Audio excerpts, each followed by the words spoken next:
Hello everyone. तो सम्मिश्र संख्या में आज हम लोग सम्मिश्र संख्याओं की और बीजगणित की बात करेंगे। अलजेब्रा ऑफ कॉम्प्लेक्स नंबर इसकी बात करेंगे।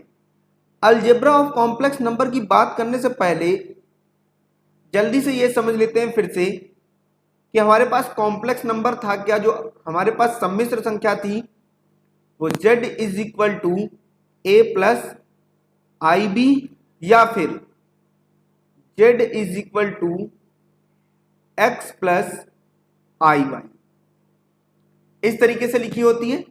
जहां पर हमारा ये जो x है और ये जो a है ये क्या था, वास्तविक भाग।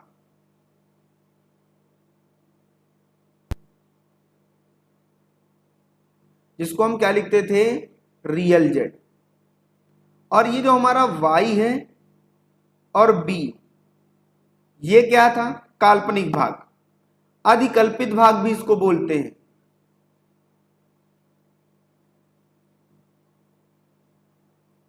इसको हम लोग क्या लिखते थे, आई एम जेड, ये लिखते हैं। तो ये जो हमारे पास नंबर है z is equal to a plus i b, यही हमारी क्या है, सम्मिश्र संख्या है। और संख्याएं पढ़ने का हमेशा से ही नियम रहा है। जब से संख्याएं हमारे समाज में आई या वो पहले से थी, तब से हम लोग क्या करते थे, संख्या आने के बाद हमने संख्याओं के नियम खोजे, उनको विकसित किया है। संख्याओं को विकसित कैसे कर दिया, अब जरा समझिए। जैसे हमारे पास क्या था, 1 फिर 2 फिर 3 4, ये नंबर थे। इनका विकास कैसे हुआ, हमारे पास यहां पर एक जगह पर 2 पेड़ हैं और फिर कहीं दूसरी जगह पर एक और पेड़ है। तो अगर हमसे पूछा जाए कुल कितने पेड़ हैं, तो यहां पर हमने लिखा 2 पेड़ हैं और यहां पर 1 पेड़ है। इसका हमने क्या ले लिया, योग। इसका हमने क्या ले लिया, योग। और मिलाकर बता दिया कि हमारे पास कुल 3 पेड़ हैं। तो ये है संख्याओं का विकास या नई संख्या किस तरीके से बनी।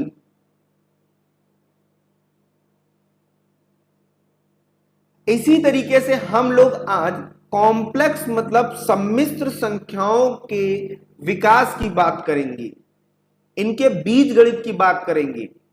फिर उसी तरीके से हमारे पास इसमें आज के जो हमारे टॉपिक हैं वो क्या क्या हैं। पहला, सम्मिश्र संख्याओं का योग, जिसको हम बोलेंगे एडिशन ऑफ कॉम्प्लेक्स नंबर। दूसरा, सम्मिश्र संख्याओं का अंतर यानी डिफरेंस ऑफ कॉम्प्लेक्स नंबर। तीसरा, सम्मिश्र संख्याओं का गुणन यानी मल्टीप्लिकेशन ऑफ कॉम्प्लेक्स नंबर। चौथा, सम्मिश्र संख्याओं का भागफल यानी डिवीजन ऑफ कॉम्प्लेक्स नंबर। फिर संयुग्मी सम्मिश्र संख्याएं, जिसको हम बोलते हैं कॉन्जुगेट ऑफ कॉम्प्लेक्स नंबर, बहुत ही इंपॉर्टेंट चीज है। और कुछ फॉर्मूलों की बात करेंगे, सूत्र हमारे पास है उनकी बात करेंगे। इनमें हम ये भी देखेंगे कि कौन किस तरीके के नियम को फॉलो कर रहा है, उसका अनुसरण कर रहा है। इन सब चीजों की बात हम लोग करेंगे। तो आज का जो टॉपिक है, जो आज का लेक्चर है, वो बहुत ज्यादा इंपॉर्टेंट है सम्मिश्र संख्याओं के लिए, आपके लिए। तो स्टार्ट करने जा रहे हैं। सबसे पहले हम बात करेंगे दो सम्मिश्र संख्याओं का योग। दो सम्मिश्र संख्याएं, तो सबसे पहले हमको क्या ले लेनी है, सम्मिश्र संख्याएं ले लेनी है। तो हम ले लेते हैं दो सम्मिश्र संख्याएं। एक तो हमारी हो जाएगी z1, इसको लिखेंगे a प्लस आई बी। और दूसरी सम्मिश्र संख्या क्या हो जाएगी, z2, इसको लिखेंगे c प्लस आई डी। ये हमने इसको लिख लिया। हमें क्या करना है, इनका योग लेना है ना, तो हम जोड़ देंगे इनको, z1 plus z2, a plus i b plus c plus i d. अब किसी चीज के जोड़ने का एक अच्छा सा नियम होता है कि कोई भी संख्या अपने तरीके की संख्या से ही जुड़ती है, कोई भी संख्या ही क्या। अब जैसे यहां पर एक हमारे पास आलू है और एक हमारे पास टमाटर है, तो हमने कहा इनको जोड़ दो, हमने कहा इनको जोड़ दो। क्या आप इसको जोड़ सकते हो? नहीं, आप इसको नहीं जोड़ सकते हो। अगर हमारे पास एक आलू है और एक और हमने आलू ले ली, आप इनको जोड़ दो तो आप बोल दोगे कि हमारे पास दो आलू हैं। या फिर आपके पास एक टमाटर है और एक और टमाटर ले लिया, आप इसको जोड़ सकते हो, हमारे पास दो टमाटर। तो जोड़ने का सबसे अच्छा नियम, जो सबसे अच्छी चीज है, वो ये है कि समान तरीके की चीजों को ही हम जोड़ सकते हैं। अगर हमने कहा आपके पास एक बोतल में, एक आपके पास बोतल है जिसमें 1 लीटर पानी है और दूसरी बोतल है जिसमें 1 लीटर पेट्रोल है, यहां पर हमारे पास पानी है और यहां पर हमारे पास पेट्रोल है, इनको जोड़ दो तो आप क्या बताओगे? अगर इसका आयतन बताना होगा फिर तो उसकी बात अलग है, लेकिन मैं पूछ रहा हूं कि मिलेगा क्या आपको, तो आप नहीं बता पाओगे कि आपके पास क्या आ रहा है। अगर आपके पास 2 लीटर आ रहा होगा तो क्या आ रहा होगा, आप ये नहीं बता पाओगे। आप तभी बता सकते हो, आप तभी बता सकते हो जब क्या होगा, आपको समान तरीके की चीजें मिलेंगी। तो समान तरीके की मतलब क्या है? अभी हम लोगों ने बात किया था कि ये जो हमारा भाग है,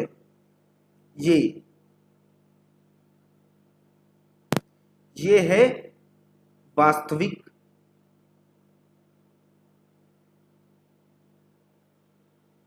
और ये जो हमारा भाग है ये है काल्पनिक। यही तो समान है, इन्हीं को हम जोड़ सकते हैं। तो इनको जब आप जोड़ोगे तो हमारे पास Z1 प्लस Z2, यानी वास्तविक भाग सिर्फ और सिर्फ किसके साथ जुड़ेगा? वास्तविक भाग के साथ जुड़ेगा, और काल्पनिक भाग के साथ जुड़ेगा। तो यहां से आप देखो क्या आया है, A प्लस सी, और दोनों में I है तो I को हम ले लेते हैं बाहर, B प्लस डी, ये आ गया। तो Z1 प्लस Z2 हमारे पास ये बन के आया है। इस तरीके से हम जोड़ते हैं। अच्छा, एक अच्छी चीज और है, आप इसको ये भी लिख सकते हो, Z1 प्लस Z2, ये कोई नंबर ही होगा, उसको ले लेते हैं A। ये भी कोई नंबर ही होगा, इसको हम ले लेते हैं B। तो देखो, दो सम्मिश्र संख्याओं का योग भी एक क्या है? सम्मिश्र संख्या है। दो सम्मिश्र संख्याओं का योग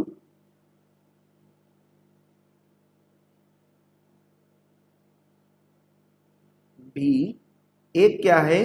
सम्मिश्र संख्या है।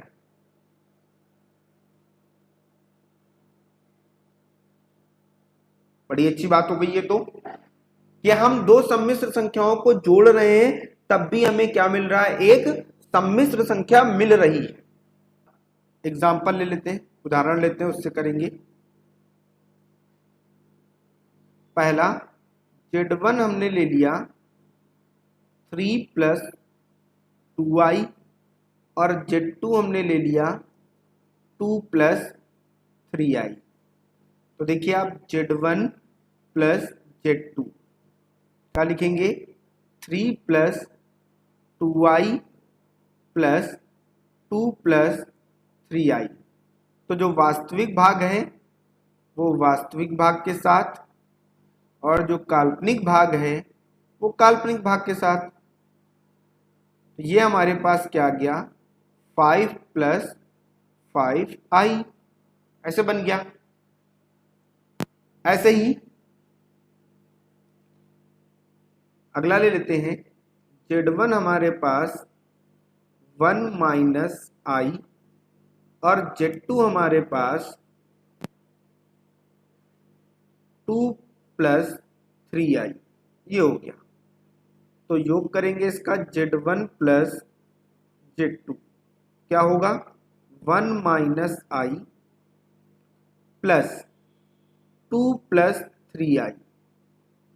तो यहां पर 1 प्लस 2 एक साथ होगा, प्लस आप चाहे तो ऐसे लिख लो माइनस आई प्लस 3i, ये लिख लो। तो ये बन जाएगा हमारे पास 3, और ये प्लस माइनस माइनस होता है लेकिन साइन कौन सा होगा, बड़े के साथ जो होगा, और 3 बड़ा है तो ये प्लस 2i।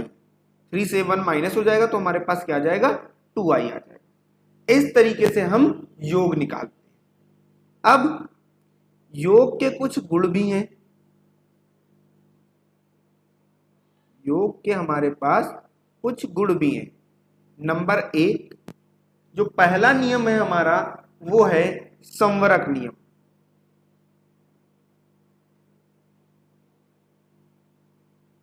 जिसको हम क्लोजर लॉ भी बोलते हैं, इसको हम लोग क्लोजर लॉ भी बोलते हैं। संवरक नियम क्या कहता है कि अगर हमारे पास Z1 और Z2 दो सम्मिश्र संख्याएं हैं, दो हमारे पास सम्मिश्र संख्याएं हैं, तो इनका जो योग है वो भी क्या होगा, सम्मिश्र संख्या होगा। वो अभी हम लोगों ने कर लिया है। इस नियम को हम क्या बोलते हैं, संवरक नियम बोलते हैं। दूसरा, जो हमारा दूसरा नियम है वो है क्रम विनिमय नियम। क्रम विनिमय नियम।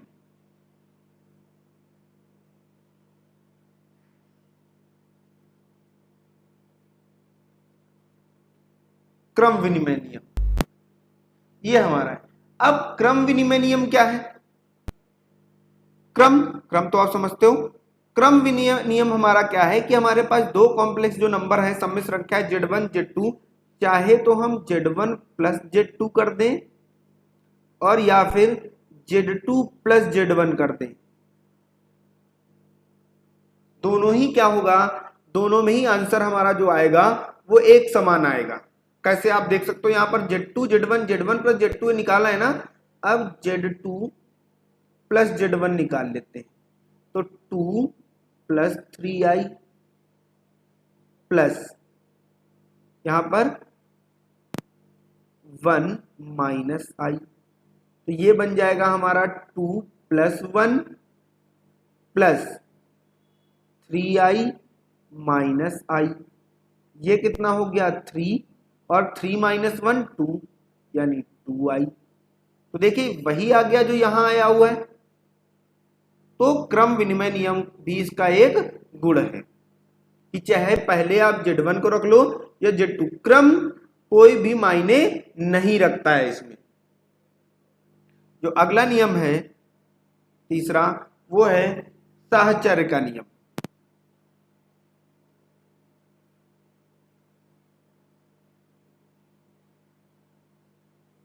साहचर्य नियम भी बोलते हैं इसको, साहचर्य का नियम भी।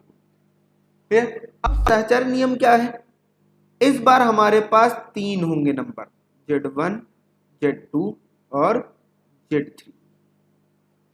तो ये बोलते हैं कि चाहे आप पहले Z1 और Z2 कर लो, इसका जो आंसर आए उसमें Z3 ऐड कर लो, और चाहे आप Z1 कर लो प्लस Z2 प्लस Z3 कर लो, जो इसका आंसर आए उसमें ये जोड़ दो, या फिर जो इसका आंसर आए उसमें ये जोड़ दो, आंसर एक ही रहेगा। ध्यान रखिएगा बात को। चाहे आप इसको जोड़ो पहले उसमें ये जोड़ दो, और चाहे आप इसको जोड़ो पहले उसमें ये जोड़ दो, आंसर सेम आएगा। ये है सहचर्य का नियम। अगला अब है हमारा योगात्मक तत्समक।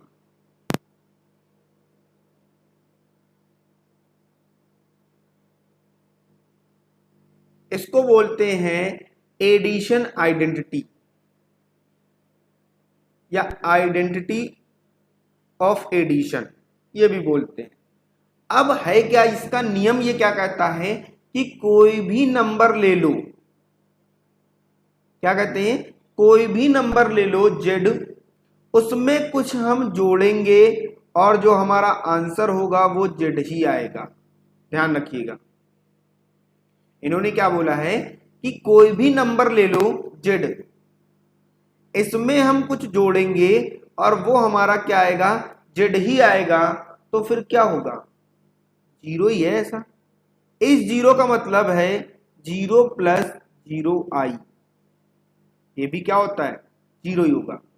तो आप देखो यही आएगा ना, किसी भी नंबर में आप 2 + 3i, तो वापस क्या जाएगा, इसको ऐड कर दो तो 2 + 3i आ जाएगा। तो ये है योगात्मक तस्मक।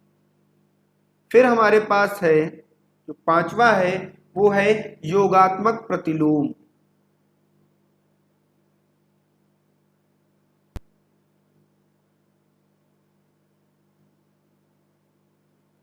अब योगात्मक प्रतिलोम में क्या है कि जेड में कुछ ऐसा जोड़ दो कि 0 आ जाए।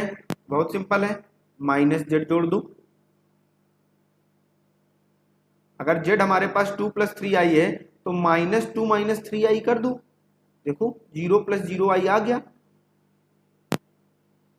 तो इसको हम बोलते हैं योगात्मक प्रतिलोम। तो ये है किसी भी सम्मिश्र संख्याओं को जब हम योग करते हैं उनके गुण, बहुत ही इंपॉर्टेंट चीज है।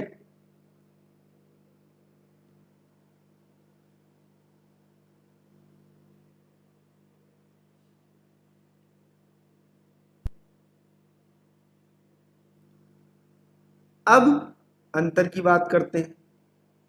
अंतर, सम्मिश्र संख्याएं हमारे पास, उनका अंतर। तो Z1 ले लेते हैं, a + ib, Z2 c + id, सब कुछ वैसा का वैसा ही है, कुछ भी बदला नहीं है। इस बार हम क्या ले रहे हैं, Z1 - Z2, तो ये क्या हो जाएगा, a + ib - c + id। तो फिर से वही, वास्तविक का वास्तविक के साथ a - c, ये हो जाएगा, प्लस यहां पर ib - id, ये हो जाएगा। यानी इसको हम लिख सकते हैं a - c प्लस i बाहर ले लो तो b - d। यानी वास्तविक वाली संख्या को वास्तविक वाली संख्या से माइनस करना है और काल्पनिक वाली संख्या को काल्पनिक वाली के साथ। तो यही हमारा क्या हो जाएगा, अंतर हो जाएगा। ये हमारा क्या है, अंतर है। एग्जाम्पल करते हैं, Z1 ले लेते हैं 4 - 3i और Z2 ले लेते हैं 2 - 2i। तो अब ये लेंगे Z1 - Z2, तो ये हमारे पास क्या आ जाएगा, आप सीधे सीधे कर सकते हो चाहे तो, या फिर लिख लो 4 - 3i - 2 - 2i, वास्तविक का वास्तविक के साथ 4 - 2, बीच में प्लस लगा दो और -3i -2i। ध्यान रखना, यही चीज इंपॉर्टेंट है, साइन के साथ लिखेंगे अंदर और बीच में माइनस।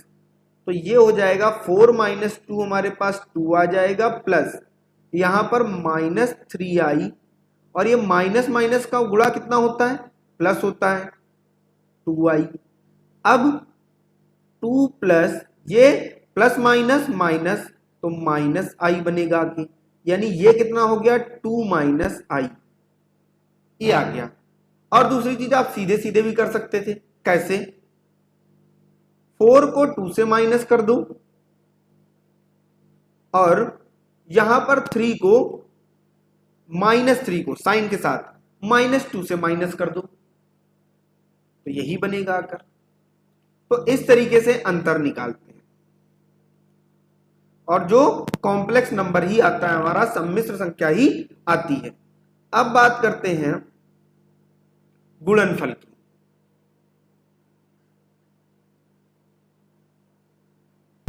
बहुत ही इंपॉर्टेंट है ये गुणनफल।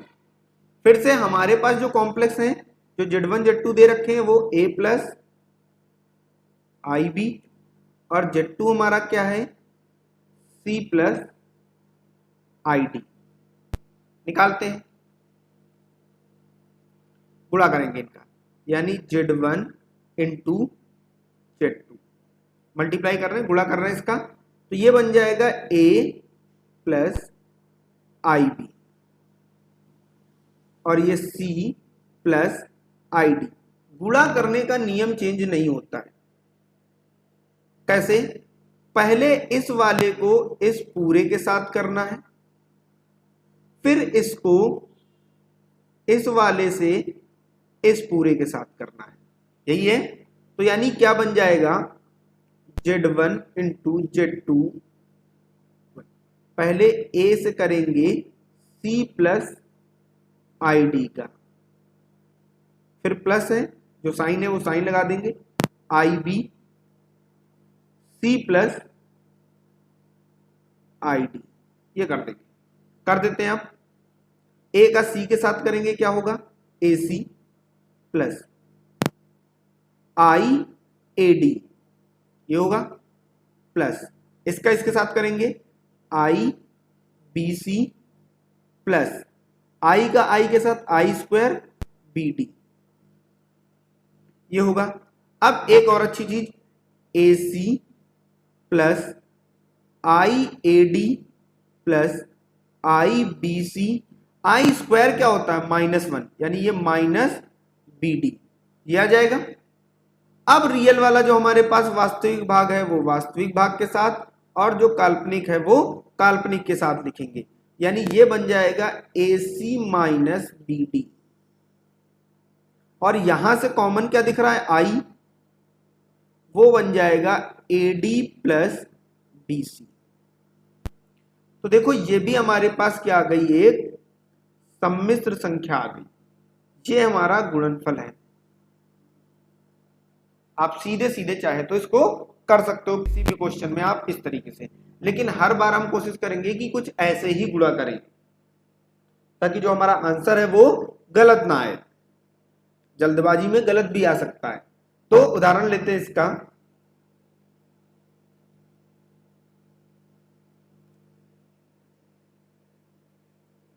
Z1 ले लेते हैं हम 3 plus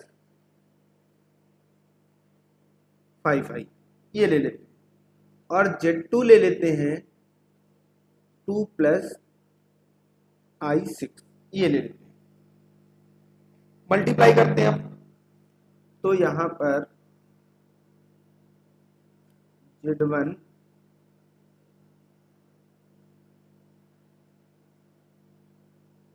Z1 into Z2, same pen है, क्या होगा, 3 प्लस I5, 2 प्लस I6, ये होगा। अब 3 को करेंगे इस पूरे के साथ, 2 प्लस I6 प्लस 5i, फिर 2 प्लस I6, ये हो जाएगा।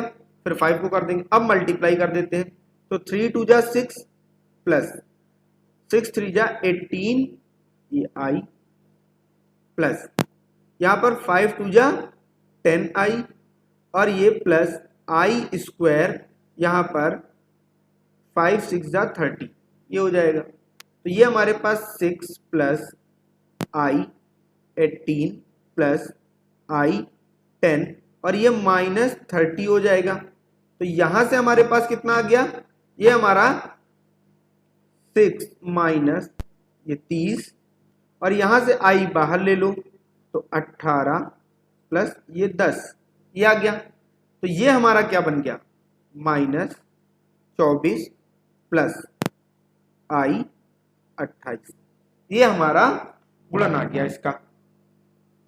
तो इस तरीके से हम गुणा करते हैं। किसी संख्या से जब भाग देते हैं तो कुछ ना कुछ रिजल्ट हमको मिलेगा, लेकिन भागफल करने से पहले हम एक और चीज करने जा रहे हैं, प्रतिलोम। प्रतिलोम, कोई हमारे पास संख्या है a प्लस आई बी, अगर इसका प्रतिलोम देखें तो इसका जो प्रतिलोम होगा वो कुछ ऐसा होगा, यही तो है। अगर आपसे बोला जाए 2 का प्रतिलोम क्या होता है तो आप बोल देते हो 1/2, यही होता है। लेकिन सम्मिश्र संख्या में ऐसा नहीं है। क्यों? क्योंकि सम्मिश्र संख्या का प्रतिलोम भी एक सम्मिश्र संख्या ही होगी, लेकिन ये तो हमें नहीं दिख रही है। सम्मिश्र संख्या क्या होती है, अगर हम उसको a प्लस आई बी के फॉर्म में लिख लें, इस तरीके से निरूपित कर दें, तभी तो हम बता सकते हैं। लेकिन क्या आप इसको बांट सकते हो? नहीं। अब इसको तो आप बांट नहीं सकते हो ऐसे कि ये हमारा वास्तविक भाग है और ये हमारा काल्पनिक भाग है, क्या इसमें बता सकते हो? नहीं बता सकते हो। तो सम्मिश्र संख्या वही संख्या है जिसमें आप काल्पनिक और वास्तविक भाग बता पाओ। ध्यान रखिएगा, अगर आपसे बोल दिया जाए कि ये कैसी संख्या है तो ये शुद्ध काल्पनिक संख्या है। ये कैसी संख्या है? ये शुद्ध काल्पनिक संख्या है। ये कैसी संख्या है? ये वास्तविक संख्या है। और अगर आपसे बोलते ये कैसी संख्या है, ये सम्मिश्र संख्या है। सम्मिश्र का मतलब ही क्या है? मिश्र, मिलाकर बनी है ये। और सम्मिश्र क्यों बोला गया? सभी को मिलाकर बनी है ये। समझिए बात को। पहले प्राकृत संख्याएं, संपूर्ण संख्याएं, वास्तविक संख्याएं, परिमेय संख्याएं, अपरिमेय संख्याएं, इन सब को यूज में लेके, इन सब का उपयोग करके, इनको मिलाकर जब हम a प्लस आई बी की फॉर्म तैयार करते हैं उसको हम बोलते हैं सम्मिश्र संख्याएं। उसको हम क्या बोलते हैं? सम्मिश्र संख्याएं। ध्यान रखिएगा ये बात। तो अब बात आती है, तो इसको क्या करेंगे? तो हम करेंगे क्या, यहां पर देखिए प्लस है तो हम a माइनस बी और a माइनस आई बी, इसी से हम ऊपर मल्टीप्लाई और इसी से हम नीचे मल्टीप्लाई, क्योंकि जब ये कट जाएगा तो फिर से आंसर 1 हो जाएगा, तो कोई फर्क नहीं पड़ेगा। अब गुणा का रूल क्या है? ऊपर का ऊपर के साथ, तो यही आ जाएगा। नीचे क्या लिखा है? a plus b a minus b. a plus b a minus b का फॉर्मूला क्या होता है? a square minus b square, capital में लिख देते हैं। तो यानी ये बन जाएगा a square minus i b square, ये बन जाएगा। तो ये हमारे पास a minus i b, a square minus i square b square, तो ये बन जाएगा a minus i b a square, i square क्या होता है -1, तो minus minus plus b square. अब इसको लिख सकते हो ऐसे a by a square plus b square minus i b by a square plus b square. ये इस फॉर्म में आ गया। ये हमारा हो गया a माइनस आई बी, ये हमारा हो गया b। तो देखिए फिर से सम्मिश्र संख्या बन गई ना, ये उसी टाइप की। तो ये है हमारा प्रतिलोम। प्रतिलोम भी इंपॉर्टेंट है, निकालने को आ जाता है, एग्जाम में भी पूछ लिया जाता है। तो आप लोग ये याद रखिएगा कि प्रतिलोम कैसे निकालते हैं। भागफल निकालने में इसकी यूज करेंगे हम लोग, बहुत ही इंपॉर्टेंट है ये। अब निकालते हैं भागफल।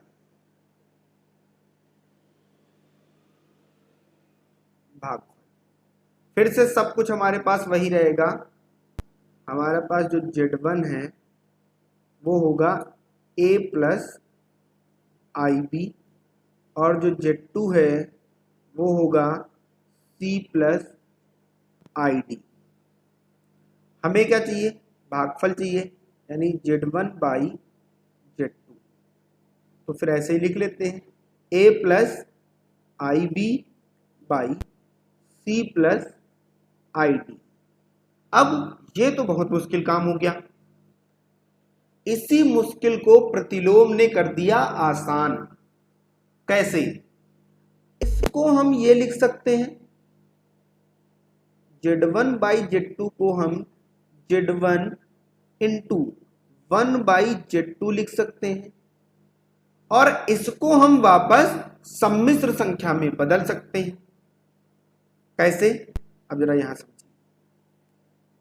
Z1 ये हमारे पास, ये जो हमारा है वो क्या हो जाएगा? a plus i b into 1 by c plus i d, ये हो जाएगा।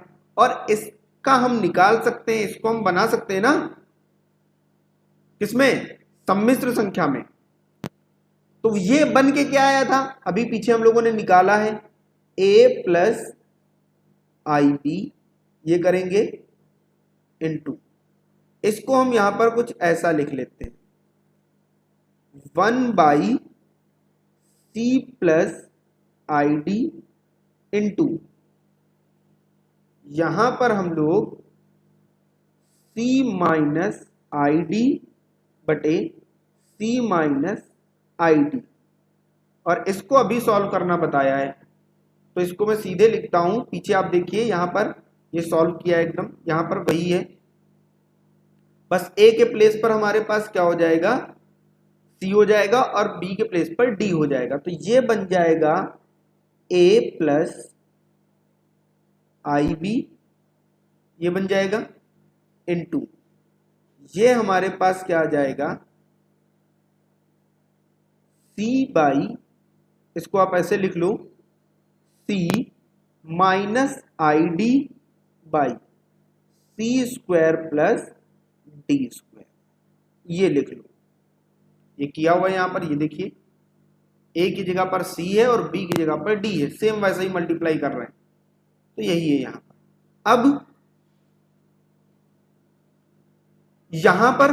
अब इसको हम ये लिख सकते हैं Z1 by Z2 equal a plus i b, और ये c माइनस आई डी बटे c square plus d square, ये लिख सकते हैं।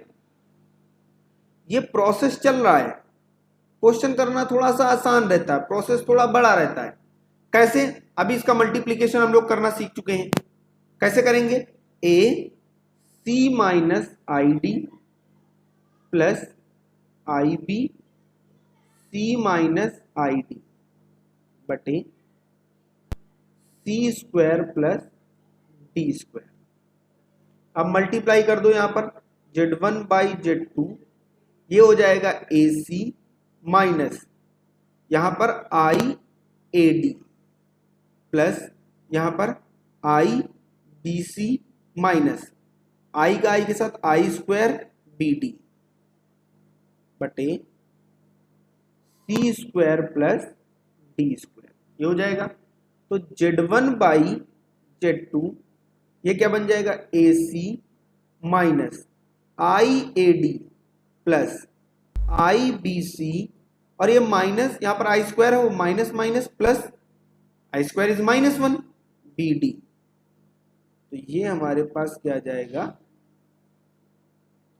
सी स्क्वायर प्लस डी स्क्वायर। फिर से वास्तविक भाग एक पास और काल्पनिक भाग एक पास। तो Z1 by Z2 equal to a c plus b d, और यहां पर आप इसको लिख सकते हो plus i b c minus a d, होगा ये यहां से, बटे c square plus d square. अलग लिख लो अब, Z1 बाई Z2 रियल वाले के साथ इसको पहले a c plus b d बटे c square plus d square plus i b c minus a d बटे यहां पर c square plus d square. तो देखिए ये बन गया हमारे पास फिर से एक सम्मिश्र संख्या बन गई, ये कैपिटल ए ये capital B, A plus i B. तो ये हमारे पास आ गया, ये हमारा रियल पार्ट है और वो हमारा इमेजिनरी काल्पनिक भाग है। तो ऐसे हम निकालते हैं भागफल, सिंपल है। देखिए क्वेश्चन करते हैं इसका।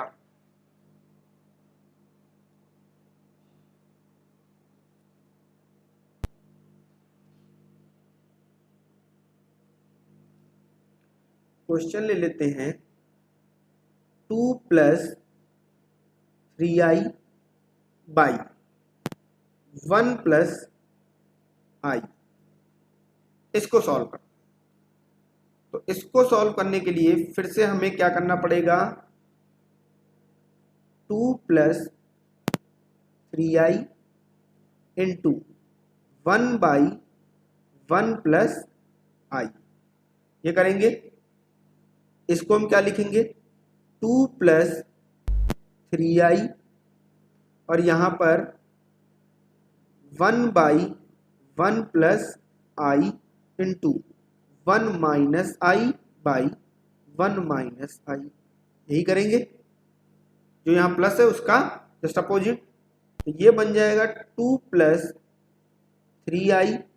ये हमारे पास क्या हो जाएगा, ऊपर ऊपर करेंगे तो 1 माइनस आई, नीचे ए स्क्वायर यानी 1 का स्क्वायर माइनस बी स्क्वायर यानी आई का स्क्वायर। तो ये बन जाएगा 2 प्लस 3i, ये हमारे पास 1 माइनस आई, और ये 1 का स्क्वायर 1, आई स्क्वायर इज -1 यानी माइनस माइनस प्लस। तो ये हमारे पास क्या हो गया, 2 प्लस 3i और ये 1 माइनस आई बटे 2, ये बन गया आके। तो यहां पर हमारे पास क्या आया, मल्टीप्लाई करना है ना, तो 2 1 माइनस आई प्लस 3i, ये वाला 1 माइनस आई बाई, साइन के साथ लिखते हैं, यहां पर प्लस है इसलिए यहां पर प्लस है, माइनस होता है यहां पर तो हम यहां पर माइनस लगाते हैं, मल्टीप्लाई कर दो, 2 1 जा 2 माइनस 2i प्लस 3 1 जा 3, यहां पर 3i हो जाएगा, माइनस 3i स्क्वायर बाई 2। तो यहां पर क्या हो जाएगा, 2 माइनस, यहां पर आप चाहे तो इसको कर दो ऐड, तो प्लस आई हो जाएगा, और ये माइनस आई स्क्वायर इज -1 तो ये प्लस 3 हो जाएगा बाई 2। अब रियल पार्ट जुड़ जाएंगे तो ये आ जाएगा 5 प्लस आई बाई 2, अलग कर लो तो ये बन जाएगा 5/2 प्लस आई बाई 2। क्लियर। तो अगर आप रियल पार्ट की बात करो तो वो हमारा क्या है 5/2, और इमेजिनरी यानी काल्पनिक भाग की बात करो तो वो क्या है 1/2। तो ये है बेसिक जो हमने डिवाइड किया है। बहुत सारे क्वेश्चन होंगे, आपको असाइनमेंट में बहुत सारे क्वेश्चन मिलेंगे, असाइनमेंट आपको उसका सोल्यूशन भी मिलेगा। प्ले स्टोर से आप ऐप डाउनलोड कर सकते हैं, सॉल्व सिलेबस ऐप डाउनलोड कर लीजिए, वहां से आपका कंप्लीट कोर्स कराया जाएगा। साथ में आपको आईआईटी की भी तैयारी कराई जाएगी, इसी के साथ अगर आप एनडीए की तैयारी करेंगे वो भी अभी इसी चैप्टर को कराने के बाद मैं ट्रिक्स डायरेक्टली की आप कैसे डायरेक्टली क्वेश्चन सॉल्व कर लोगे, वो सारी चीजों का डिस्कशन होगा। हिंदी मीडियम में ही आपकी सारी चीजें चलेंगी, क्लासेस, नोट्स आपके सब कुछ हिंदी मीडियम के ही होंगे, हिंदी में ही लिखे होंगे, क्वेश्चन भी होंगे और एकदम यूपी बोर्ड के पैटर्न पर आपकी क्लासेस चल रही हैं। अब आगे जो हम बात करने वाले हैं वो है संयुग्मी सम्मिश्र संख्याएं। संयुग्मी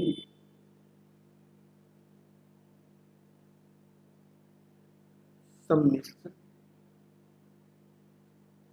संख्या,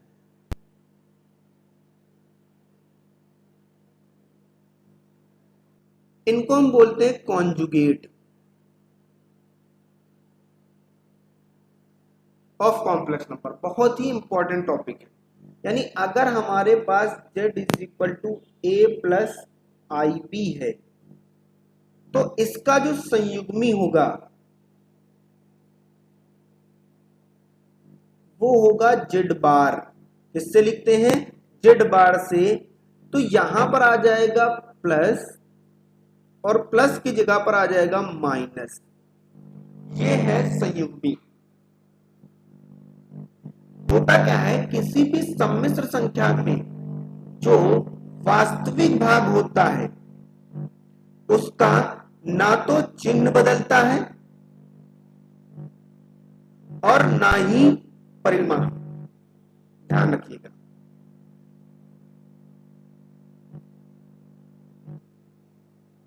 लेकिन जो हमारे पास काल्पनिक भाग होता है उसका चिन्ह जो है वो बदल जाता है,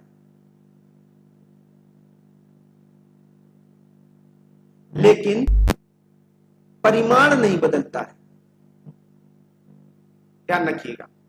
आप देखिए यहां पर प्लस है तो यहां पर माइनस।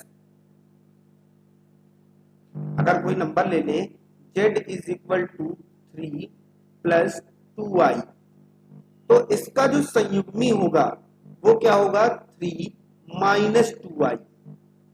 ऐसे ही अगला अगर ले लें z is equal to 1 minus 2i या माइनस 1 माइनस 2i, तो इसका जो संयुग्मी होगा वो माइनस 1 प्लस 2i होगा। तो रियल वाले का जो हमारा वास्तविक भाग है ना तो उसका परिमाण बदला है ना ही चिन्ह बदला है, लेकिन इसका परिमाण नहीं बदला, चिन्ह बदल गया। तो इसको हम बोलते हैं संयुग्मी। इसको हम लोग क्या बोलते हैं, संयुग्मी बोलते हैं। अब इसके कुछ इंपॉर्टेंट पॉइंट हैं जो आपको याद रखने हैं, बहुत ही इंपॉर्टेंट है, ध्यान रखिएगा इसको। एक तो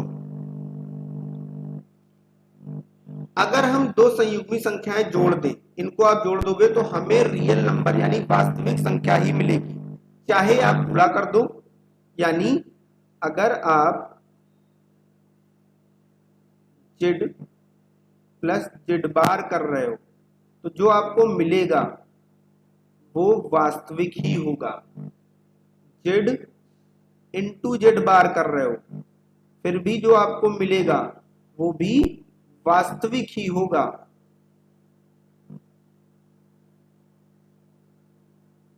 ध्यान रखिएगा। तो ये अब पहली प्रॉपर्टी, हम लोग पहला गुण की बात करते हैं कि अगर किसी नंबर है हमारे पास, उसका संयुग्मी ले लो और संयुग्मी लेने के बाद फिर संयुग्मी ले लो तो वापस वही नंबर मिल जाता है। कैसे, यहां पर आप देखिए ये हमने ले रखा है, अब z बार पे एक बार और बार लगा दिया तो फिर वही चेंज हो जाएगा, 3 माइनस की जगह पर प्लस 2i, वापस सेम हो गया ना। तो ये है दूसरा है कि अगर हम कुछ ऐसा बोले कि z और z बार बराबर हो, ये कब पॉसिबल है, ये तभी है जब क्या हो, जो हमारा z हो, z शुद्ध वास्तविक हो। कैसा हो, शुद्ध वास्तविक हो। कैसे शुद्ध वास्तविक की अभी बात की हम लोगों ने। अगर इसका एग्जांपल ले लें z इज इक्वल टू 2, तो ना तो इसका परिमाण बदलेगा ना ही चिन्ह बदलेगा, तो वही आया ना दोनों में। तो इसलिए जेड और जेड बार तभी इक्वल हो सकते हैं, बराबर हो सकते हैं, जब जेड हमारा क्या हो, शुद्ध वास्तविक। और तीसरा, जेड हमारा माइनस जेड बार के बराबर होगा। ये कब होगा, जब शुद्ध काल्पनिक हो। जेड हमारा कैसा हो, शुद्ध काल्पनिक, शुद्ध काल्पनिक हो हमारा जेड। कैसे, अगर इसका एग्जांपल ले लें तो जेड इज इक्वल टू आई ले लो, तो जेड बार क्या हो जाएगा, माइनस आई, तो आई की जगह पे जेड जेड आ जाएगा इक्वल, इस तरीके से। अगला नेक्स्ट अगर हम लिखें, अगर हम ऐसा लिख दें जेड प्लस जेड बार बटे 2, तो ये बन जाएगा रियल जेड यानी वास्तविक भाग।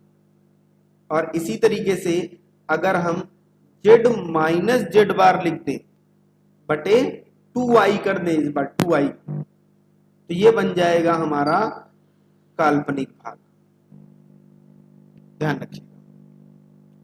इसी तरीके से अगर हमारे पास कुछ ऐसा है, z1 प्लस z2, इस पूरे का दो संख्याएं हैं उनको जोड़ दो, फिर आप उसका संयुग्मी लो, तो चाहे पहले संयुग्मी ले लो और उसके बाद जोड़ दो, कोई फर्क नहीं पड़ेगा।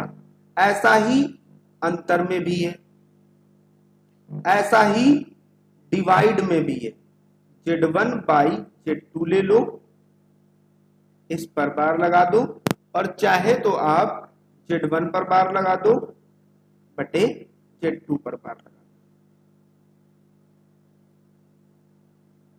इस तरीके से। एक और है प्रॉपर्टीज की, यहां पर लिख देते हैं, चाहे आप zn का संयुग्मी ले लो यानी पावर, कॉम्प्लेक्स नंबर की पावर, और चाहे आप पावर लेने के बाद संयुग्मी लो, कोई दिक्कत नहीं। ध्यान रखिए, कोई भी दिक्कत यहां पर नहीं। फिर अगला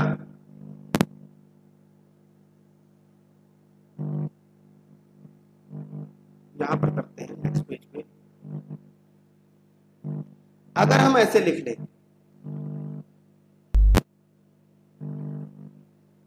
z1 z2 बार प्लस z1 बार z2, ऐसा लिख देते हैं, तो ये हमारा क्या होगा, 2 वास्तविक z1 बार z2, या फिर 2 वास्तविक z1 z2 बार, इन दोनों में से कुछ होगा। ये हमारी प्रॉपर्टी है, ये हमारी प्रॉपर्टी है। उसके बाद जो हमारे स्क्वायर वाले टर्म होते हैं, z1 plus z2 whole square, यानी ये z1 square plus 2z1 z2 plus z2 square, इस तरीके से क्यूब वाली है, ये सारी वैसे के वैसी ही चलती है।